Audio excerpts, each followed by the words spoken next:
Ya. Selamat siang Ibu.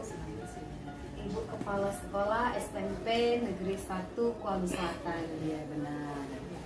Saya siang ini meminta waktu Ibu sebentar ya Ibu untuk melakukan diskusi ringan mengenai pengambilan keputusan sebagai pemimpin di sekolah. Ya, Ibu sehat kan? Sehat.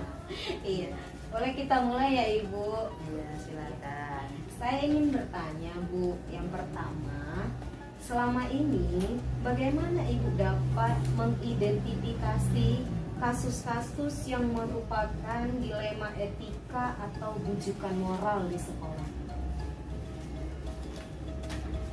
Cara saya mengidentifikasi dilema etika dan bujukan moral. rujukan moral, kalau menurut hemat saya melihatnya dari kasus yang terjadi, misalnya terkait dengan kenakalan siswa atau perbuatan siswa yang tidak semestinya.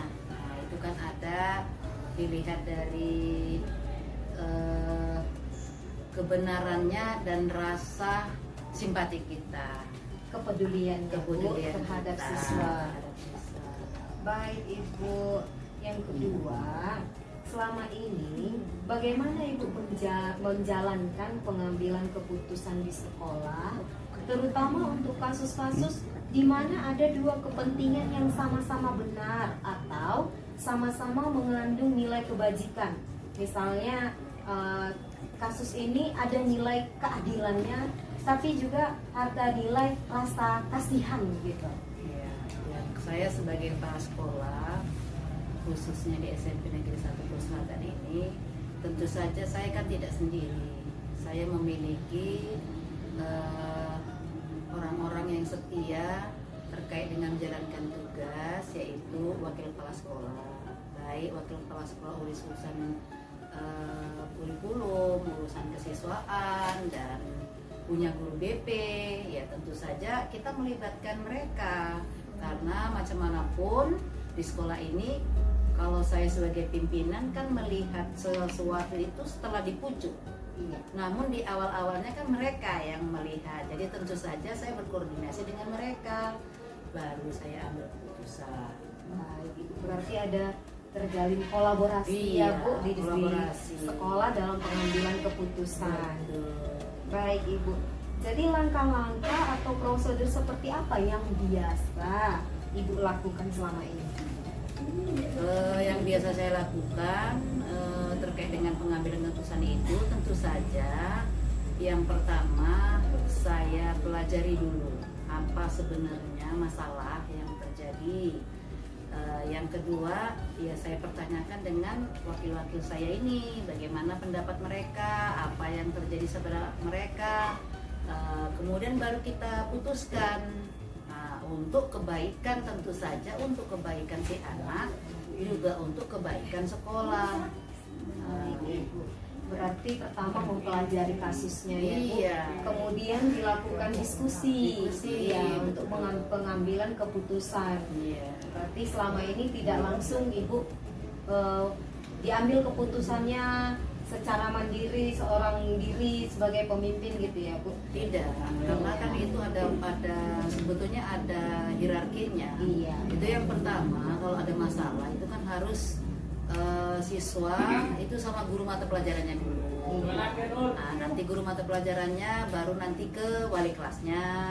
Wali kelasnya baru ke BP. BP baru ke wakil kepala sekolah, baru ke saya. Dan apabila sudah sampai puncaknya, baru nanti saya yang memutuskan. Berarti ya, tetap pada sistematika prosedur jelas Begitupun ya, Bu? itu mesti harus saya musyawarah. Iya. Musyawarah karena untuk kepentingan dan kebaikan kita bersama. Baik Ibu, selanjutnya hal-hal apa saja yang selama ini Ibu anggap efektif dalam pengambilan keputusan pada kasus-kasus dilema etika?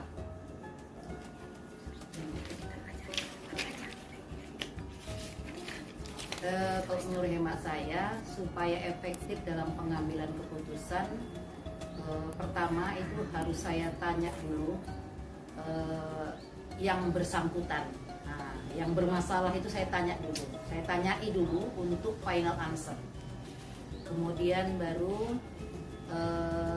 guru-guru yang terkait dengan itu, baru kemudian wakil, dan akhirnya baru kita putuskan apa yang terbaik untuk si, termasuk misalnya kasus itu anak itulah berarti dilibatkan langsung. Iya, dilibatkan. Bahkan satu lagi tambah orang tua. Iya. Orang tua juga kita libatkan dalam pengambilan keputusan itu, supaya apapun yang kita ambil sebagai keputusan tidak ada saling nanti menyalahkan. Iya. Nah, di satu pihak kita kasihan, dalam satu pihak dia melanggar peraturan. Ini benar dia dilanggar peraturan, tapi ini dikasihan. Jadi kalau ada kolaborasi antar kita semua, apapun yang kita ambil keputusan itu nanti akan yang terbaik, khususnya untuk si anak ini dalam khususnya menempuh pendidikan. Tidak ada penyesalan. Tidak ada penyesalan. Baik Ibu, hal-hal apa saja yang selama ini merupakan tantangan dalam pengambilan keputusan pada kasus-kasus dilema etika seperti tadi? Ya, tantangannya tentu saja ada oknum-oknum yang tidak setuju terkait dengan ini. Nah, ada saja dia oknum-oknum yang tidak setuju, baik dia dari dalam maupun dari luar kadang-kadang. Nah, ada yang tidak sependapat. Ada yang tidak sependapat. Jadi sulit untuk menyatukan persepsi dulu ya Bu. Tantangannya berarti ada dari itu tantangan pihak yang tidak sejalan. Pihak yang sejalan tentunya. Apakah Ibu memiliki sebuah tata kala atau jadwal tertentu dalam sebuah penyelesaian kasus dilema etika? Apakah Ibu langsung menyelesaikannya di tempat atau Ibu memiliki sebuah jadwal untuk menyelesaikannya? Bentuk atau prosedurnya seperti apa? Ya, sebetulnya dalam pengambilan keputusan kita kan nggak bisa seperti kita membalikkan telapak tangan. Tentu saja kita harus mencari sebaik mungkin untuk bisa kita ambil keputusan. Jadi jangan sampai salah kita dalam mengambil keputusan. Tentu saja ya step by step lah. Nah, kita harus teliti, kita harus berkolaborasi, kemudian kita harus juga bekerja sama dengan orang tua, karena misalnya ini terkait dengan anak kan, siswanya, anaknya, jadi bahkan anaknya itu sendiri kita ajak untuk ikut atas keputusan kita itu. Nah, contohnya bagaimana jika kita begini, macam mana nanti langkahmu, dan jadi ini bisa nanti seperti anak, harapan kita kan tidak boleh terhambat. Namun kenakalan kadang-kadang mereka harus alami karena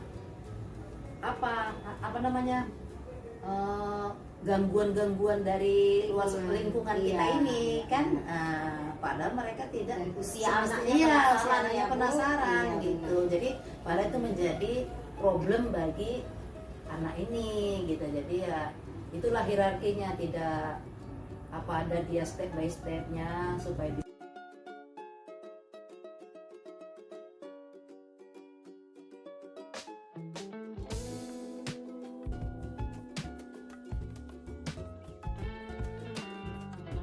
Selamat sore, hari ini saya akan melakukan wawancara terhadap salah satu kepala sekolah hebat di Kabupaten Labuhan Batu Utara. Sebelumnya saya akan memperkenalkan diri.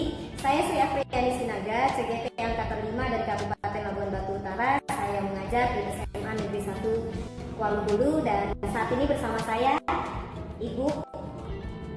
Nama saya adalah Agus Sartika Silaban. Saya adalah kepala sekolah dari SMK Negeri Buang Kuala Selatan, Kabupaten Labuhan Batu Utara, Provinsi Sumatera Utara. Demikian keterangan Ibu. Terima kasih Ibu. Ya, sama-sama. Apa kabar hari ini? Baik, luar biasa. Saya sangat senang ya Ibu memberikan kesempatan kepada saya hari ini. Kita akan berdiskusi sedikit mengenai pengambilan keputusan sebagai seorang pemimpin pembelajaran, khususnya Ibu sebagai pemimpin di sekolah. Baik Ibu, saya masuk kepada pertanyaan pertama ya Bu. Selama ini bagaimana Ibu kasus-kasus yang merupakan dilema etika atau bujukan moral yang Ibu hadapi di sekolah? Oke, baik. Begini ya Bu Sri, pada dasarnya sekolah itu memiliki banyak sekali kasus dan masalah-masalah yang tiap hari datang dari publik. Namun dalam hal ini yang saya kira yang paling besar kasusnya itu adalah di mana saya memiliki kasusnya. Kalau bercerita ya sedikit, saya punya anggota nih guru, di mana gurunya ini sering tidak masuk ke dalam kelas, dan kemudian guru tersebut disinyalir memiliki gangguan-gangguan, tapi masih dalam gejala ringan seperti itu, artinya tidak terlalu parah. Namun juga kalau dinilai dari kriteria seorang guru dari segi profesionalisme guru itu harus memang sehat jasmani, rohani dan mental. Tetapi untuk hal ini memang si guru ini mengalami sedikit guncangan gitu ya, karena memang dari informasi yang saya terima itu adanya masalah dalam keluarga, seperti itu. Oke, baik Ibu. Ibu menyebutkan bahwa guru ini tadi mengalami sedikit gangguan mental. Bagaimana cara Ibu mengidentifikasi apa yang dialami oleh guru ini? Oke, baik. Kebetulan memang saya baru saja di situ, baru 3 bulan ya. Namun kalau untuk informasi belum banyak yang saya punya. Tetapi dengan usaha saya sekuat mungkin, saya berusaha melalui orang-orang di circle lingkungan saya itu, saya mendapatkan informasi atau bahkan juga secara turun secara langsung saya melihat guru yang bersangkutan. Begini Bu Sri, guru tersebut datang tetapi tidak masuk ke dalam kelas, jadi hanya dilihat saja seperti itu. Dan bahkan ada dari beberapa guru, si guru yang bersangkutan ini datang masuk ke dalam kelas tetapi tidur. Dan ada juga beberapa kejadian si guru ini melakukan perbuatan keras ataupun sedikit kasar kepada murid dengan nada yang keras dan agak kasar. Kemudian ini juga yang informasi saya terima nih, beliau juga kadang kalau ditegur dia akan balik marah, bahkan lebih parah marahnya daripada orang yang menegur, seperti itu ya. Oke. Nah, secara memang dengan mata kepala sendiri belum pernah melihat secara langsung, tapi dari informasi yang saya himpun dari teman-teman seperti itu. Baiklah, berarti dengan yang saya tangkap adalah identifikasi yang ditemukan adalah keterlibatan dan tindakan langsung dari si guru. Benar. Baiklah, itu saya rasa cukup akurat ya Bu. Baik, selama ini bagaimana Ibu menjalankan pengambilan keputusan di sekolah, terutama untuk kasus-kasus di mana ada dua kepentingan yang sama-sama benar atau sama-sama mengandung nilai kebajikan? Oke, baik. Saya tentunya harus menganalisis dulu ya Bu ya. Kemudian jika ada satu kasus yang memang sama-sama benar, saya menganalisis dulu tingkat mana yang lebih buruk, mana yang lebih prioritas, seperti itu. Nah, kalau boleh sedikit bicara juga mengenai kasus yang ini tadi Bu,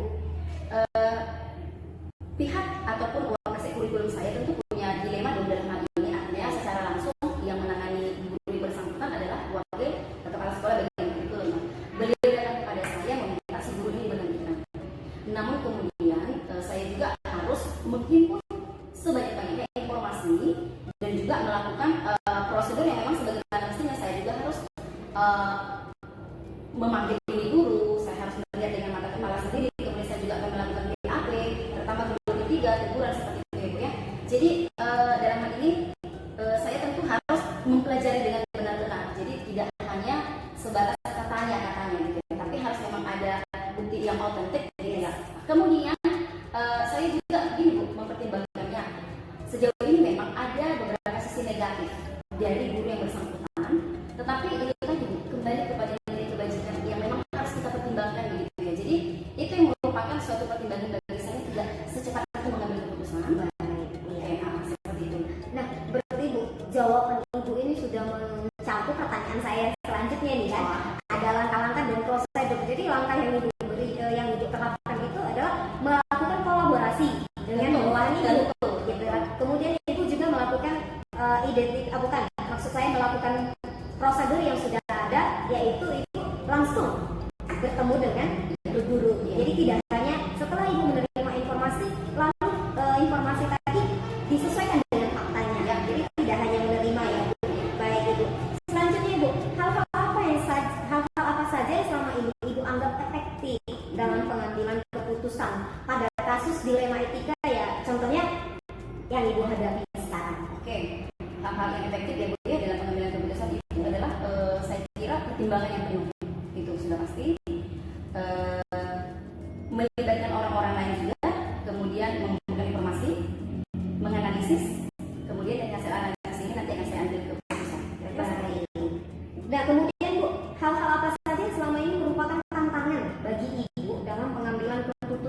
Contohnya pada kasus yang sedang kita bicarakan. Yang paling menantang itu adalah memutuskan seperti ini. Ada dua kebenaran yang memang harus saya tidak bisa pilih. Nah, ini tentang si guru.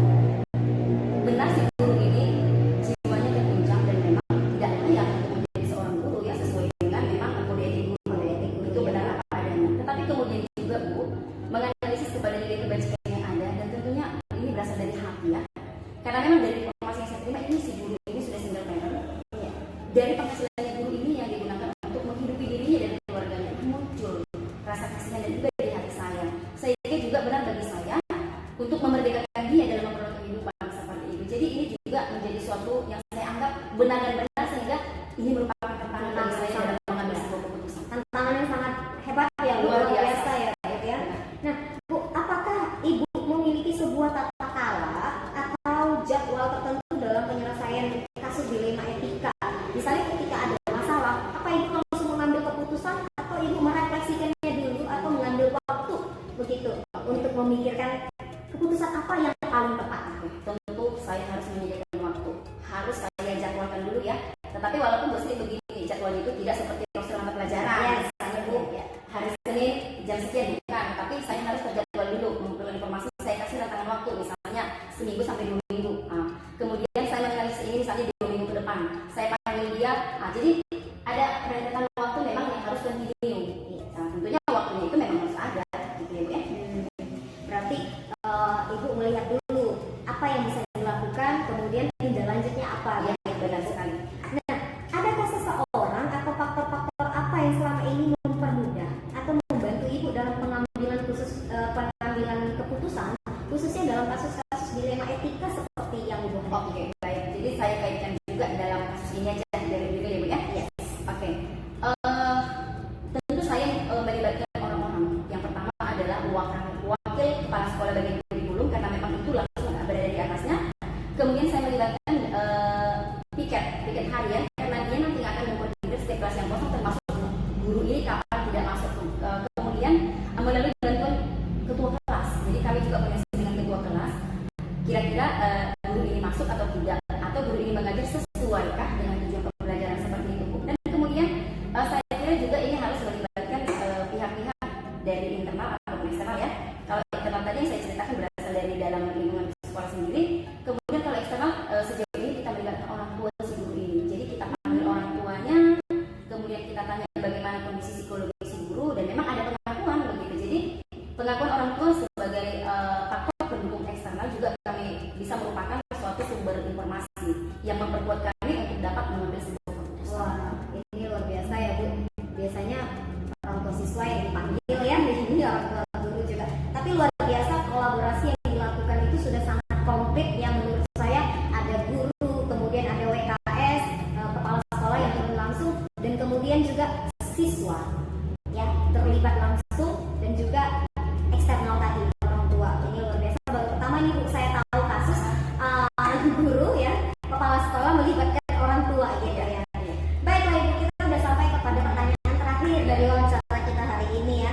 Dari semua hal yang telah Ibu sampaikan, pembelajaran apakah misalnya pembelajaran apa yang dapat Ibu petik dari pengalaman dalam pengambilan keputusan dilema etika? Oke, baik. Yang saya dapatkan adalah bahwasanya dalam membuat sebuah keputusan itu sangat berat Bu Sri. Apalagi memang jika keputusan ini berada dalam kasus dilema etika ya, yang harus melibatkan dalam kasus ini ada benar dan benar seperti itu. Jadi kita tidak bisa pilih yang ini akan ini. Jadi kita benar-benar dilema. Jadi tetapi dalam hal itu juga bisa jadi memberikan pelajaran kepada saya untuk semakin dewasa, semakin bijaksana, tentu lebih pintar dan tentu lebih hati-hati dalam mengambil keputusan ini akan lebih berat lagi ke depannya yang akan saya temui. Kira-kira seperti itu. Baik Ibu, wah sangat mengisi sekali ya buat saya pribadi pembicaraan kita hari ini. Ternyata banyak hal yang bisa dilakukan dalam pengambilan keputusan. Baiklah Ibu, terima kasih untuk waktunya sore hari ini. Semoga kita selalu sehat ya. Sampai ketemu lagi ya Bu. Semoga bukan dalam kasus yang sama ya Bu. Sukses ya Bu Sri. Terima kasih Ibu, salam guru penggerak.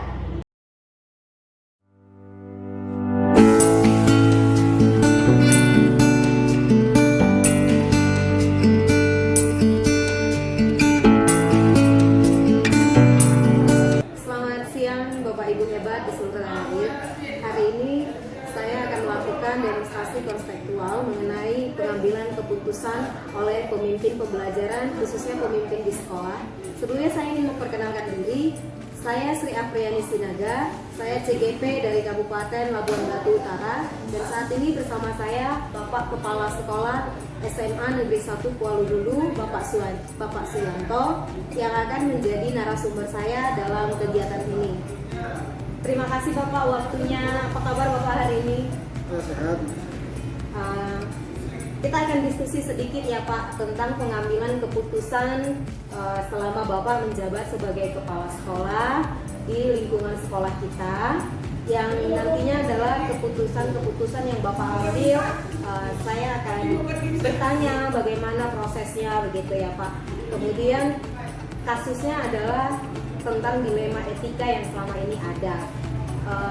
Boleh Pak ceritakan kasus apa yang mau kita bahas siang ini? Baik, terima kasih kesempatan diberikan kepada saya menjadi narasumber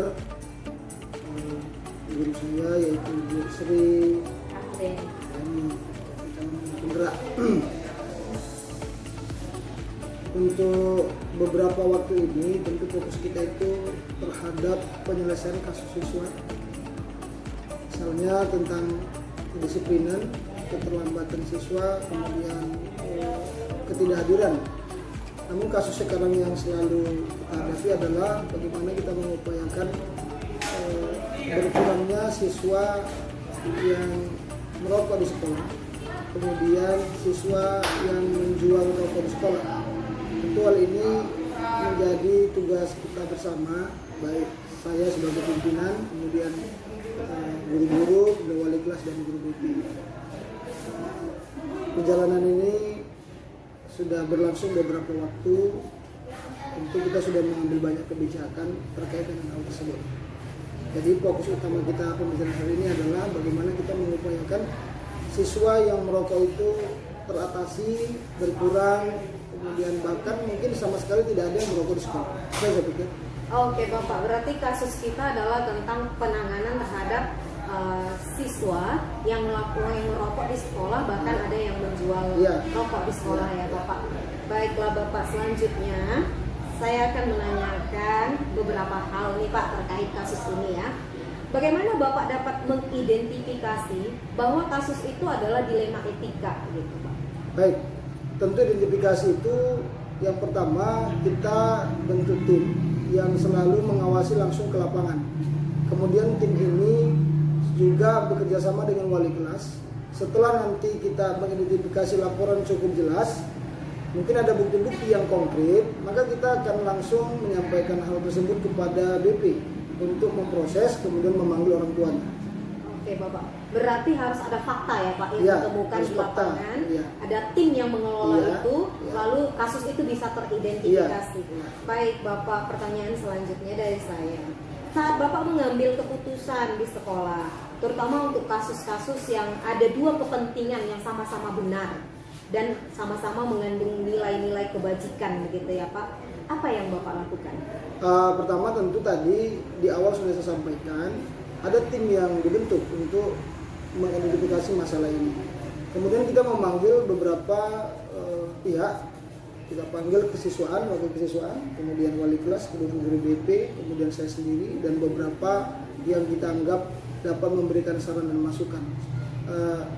Kalau kita temukan di lapangan, ketika masalah ini kita munculkan, kadang-kadang orang tua tidak menerima dengan sepenuhnya, tetapi karena fakta dan data kita cukup akurat, kebanyakan juga orang tua itu menerima dan mengambil keputusan kita ambil itu mereka menerima dengan sepenuh hati untuk kebaikan anaknya di masa-masa mendatang. Iya, baik Bapak.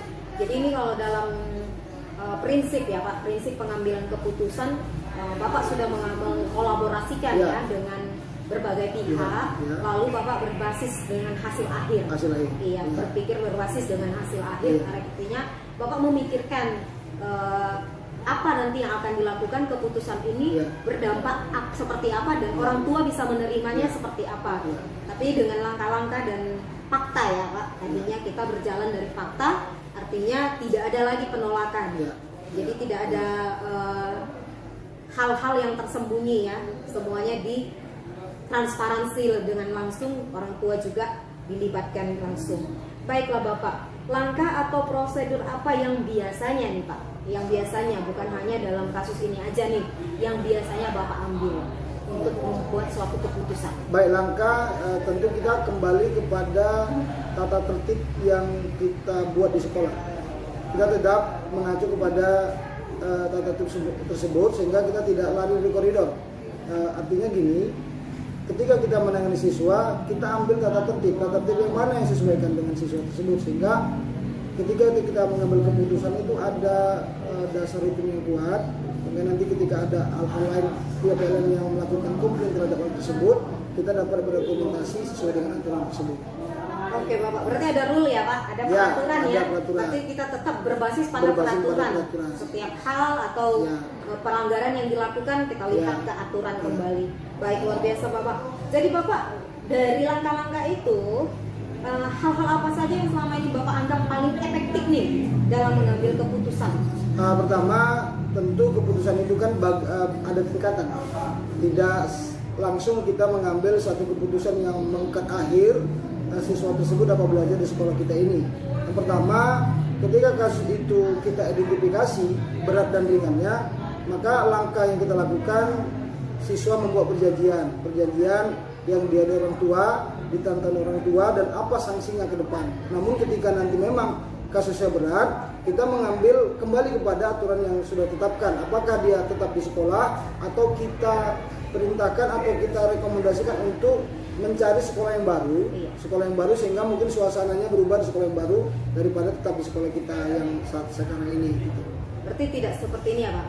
Kalau pasir digenggam itu bisa lepas gitu ya. Berarti bukan, mungkin anak ini bisa lebih baik bukan di tangan kita gitu. Mungkin ada pihak lain yang bisa mampu untuk membantu. Artinya dikembalikan kepada orang tua ya. Nah, baik Bapak, apakah selama ini Bapak memiliki tata ala atau jadwal tertentu dalam pengambilan atau penyelesaian sebuah kasus? Misalnya di tempat ini atau di sekolah ini ya Pak. Apakah setiap ada kasus Bapak langsung membuat keputusan atau ada waktu-waktu yang Bapak tarik untuk refleksi, untuk pengumpulan apa seperti itu? Ya, kembali tadi saya sepakat dengan Ibu sampaikan, ada refleksi ke belakang dulu. Kita nggak langsung spontan mengambil keputusan yang mungkin merugikan siswa. Kalau memang kasusnya masih bisa kita tangani, tentu sebagai guru, sebagai pembimbing, kita harus mampu membina mereka ke arah lebih baik. Ya, jadi tidak langsung kita cut seperti itu. Maka kita harus ada langkah-langkah yang harus kita lakukan sehingga keputusan kita lakukan ini benar-benar dapat memihak kepada siswa, yang tidak memihak kepada siswa, dan juga kita kepada guru di sekolah ini tidak terbebani dengan kasus-kasus siswa tersebut. Wah, luar biasa ya Pak. Berarti ada mindfulness di sini yang saya lihat. Artinya Bapak dalam kesadaran penuh untuk pengambilan keputusan, bukan dengan waktu yang sembarangan, artinya dengan tiba-tiba, jadi dengan refleksi diri dulu, lalu mengambil waktu, kemudian berkolaborasi dengan tim-tim yang ada ya Pak. Baiklah Bapak, selanjutnya nih, hal apa yang merupakan tantangan buat Bapak dalam pengambilan keputusan? Nah baik, ini pertanyaan yang kadang-kadang memang membelenggu di pikiran saya. Kalau ditanya tantangan, cukup banyak tantangan. Kita harus tahu, kita harus sadar semua siswa ini mempunyai latar belakang yang berbeda. Mungkin di satu sisi ada siswa yang masih orang tuanya itu disampaikan di sekolah itu orang tuaku seperti ini, orang tuaku seperti ini, orang tuaku pejabat. Disitulah yang muncul dilema untuk memutuskan. Kadang-kadang memang kita selalu berdebat dengan orang tua siswa terkait dengan keputusan yang kita buat di sekolah. Namun kita kembali kepada real yang disebutkan tadi, aturan yang sudah kita susun itu kita baku mati, sehingga apapun yang dilakukan orang tua terkait dengan mungkin keberatan keputusan sekolah itu mereka akan terima karena keputusan itu sudah ditandatangani sebagai materai. Kemarin kan kita sudah sampaikan kepada semua wali kelas, ada tata tertib, ditantangani oleh komite, ditantangani oleh guru BP, kemudian ditantangani oleh orang tua siswa dan sebagai materai, dan saya ketahui itulah yang menjadi acuan kita dalam mengambil keputusan. Sehingga walaupun memang dilema orang tua itu banyak mungkin yang merasa bahwa dia punya power, tapi kita tetap aja pada koridor tersebut. Mudah-mudahan dalam belakangan ini keputusan kita buat itu tidak begitu memberatkan kita, sehingga orang tua juga terima dengan keputusan kita buat di sekolah. Iya Bapak, baik. Luar biasa ya Pak, tentunya kita saja sebagai guru di sekolah, di kelas ya Pak, sebagai pemimpin pembelajaran itu ada aja hal yang yang menantang ya untuk pengambilan keputusan, apalagi terkait menjadi pemimpin di sekolah, khususnya kasus-kasus tertentu. Bapak sudah menjabarkan ada orang tua yang misalnya tidak bisa tidak terima anaknya berandal seperti apa, tapi luar biasa tantangan-tantangan itu bisa diatasi dengan kembalinya ke peraturan atau rule yang ada di sekolah kita. Itu dengan kerjasama dengan semua pihak kan Bu. Kalau tidak kerjasama dengan semua pihak disebutkan tadi berkolaborasi, saya pikir tidak mampu kita untuk mengatasi masalah yang dihadapi oleh sekolah. Baiklah Bapak, adakah Pak seseorang atau faktor-faktor yang selama ini mempermudah atau membantu Bapak dalam pengambilan keputusan? Ya baik, tetap tadi tim. Jadi saya selalu bekerja sama dengan guru bimbingan konseling, karena mereka memang tugaskan untuk memantau semua perkembangan siswa, baik siswa yang berprestasi, baik siswa yang mempunyai kasus, itu kita hadapkan kepada mereka, kita berikan tanggung jawab kepada BP. Sehingga yang mempermudah urusan tersebut adalah BP, ditambah dengan mungkin rekan-rekan wali kelas dan guru yang peduli dengan keputusan yang kita lakukan di sekolah. Oke Bapak, berarti tetap terjalin kolaborasi yang baik ya Pak. Jadi Bapak tidak hanya menerima satu laporan, tapi laporan-laporan yang diterima ini ditelaah dulu. Kemudian direfleksikan. Luar biasa Bapak. Ini pertanyaan terakhir Pak dari saya ya Pak untuk perbincangan kita ini. Dari semua hal yang telah disampaikan, pembelajaran apa nih Pak yang bisa Bapak petik dalam pengalaman Bapak selama mengambil keputusan nih sebagai pemimpin? Iya, baik. Pembelajaran yang selalu kita dapatkan dari pengambilan keputusan ini, terkadang memang kita setelah mengambil keputusan itu merasa kasihan. Kenapa kasihan? Setelah kita ketahui ternyata latar belakang kehidupannya itu cukup memprihatinkan. Ya. Kadang-kadang siswa sudah kita keluarkan, dia tidak mau keluar dari sekolah ini, minta kembali lagi ke sekolah, tapi apa boleh buat? Karena sudah kita putuskan, ya tentu kita harus komitmen terhadap keputusan tersebut. Jadi pelajaran yang saya petik itu memang saya selalu buat catatan bagaimana supaya sedaya mungkin kita membuat keputusan tidak merugikan pihak siswa, orang tua, dan juga tidak merugikan pihak sekolah. Jadi sama-sama tidak ada yang dirugikan dalam hal ini. Jadi tentu saja saya selalu sampaikan kepada orang tua siswa maupun guru, orang tua siswa terutama, keputusan yang kita buat untuk anak-anaknya ke depan itu bukan karena kita itu benci, tapi karena kita sayang untuk meraih masa depannya. Tadi kembali diskusi kita di awal, sekolah ini memang suasana cukup baik bagi mereka, tapi mungkin ada sekolah yang lebih baik untuk mereka untuk bisa mengembangkan masa depannya, kemudian jadi orang yang berhasil. Dan tetap saya buat catatan kepada mereka, walaupun nantinya tidak tamat di sekolah SMA Ke-1 Palu dulu, tetapi tetap anggaplah bahwa sekolah ini adalah yang pernah mendidik kamu menjadi orang yang berhasil. Saya pikir itu. Baik Bapak, saya nih yang jadinya dapat pengalaman banyak tentang pengambilan keputusan dari Bapak Kepala Sekolah hebat bersama saya di sini ya. Ternyata pengambilan keputusan itu tidak mudah dan tidak ditentukan sendiri. Ada tata cara, ada hal-hal yang sangat penting ya yang bisa kita ambil dari diskusi kita siang ini, terutama dalam tim pengambilan keputusan tidak hanya diputuskan oleh kepala sekolah sendiri, tapi terlebih dahulu mencari fakta dan data yang nyata dari kolaborasi yang baik, bahkan terjalin kolaborasi juga dengan orang tua. Bapak luar biasa sekali, terima kasih Bapak telah mengajarkan dan menyatakan banyak sekali ya pembelajaran buat saya hari ini. Terima kasih Bapak atas waktunya. Sekali lagi selamat siang.